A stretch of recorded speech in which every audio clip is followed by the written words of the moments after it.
Salaan iyo soo dhawaaan dhammaan daawadayaasha kanaalka ku xidhan. Maanta waxaan idiin soo gudbinayaa warbixin ku saabsan degmada Gaashaamo oo ku taalla dowlad deegaanka oo loo sameeyay adeegga leerka ee 24 saac.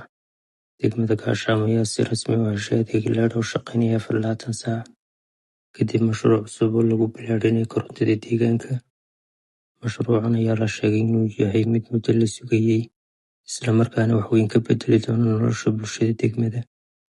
Mas'uuliyiin ka tirsan degmada iyo shirkadda bixisa korontada ayaa sheegay in qalab casri ah la rakibay si loo hubiyo inuu leerku mid joogto ah noqdo oo aan kala go' lahayn. Waxay sidoo kale xuseen in adeeggu dabooli doono xaafadaha waaweyn ee magaalada, isla markaana qorshe lagu balaadhinayo uu weli socdo.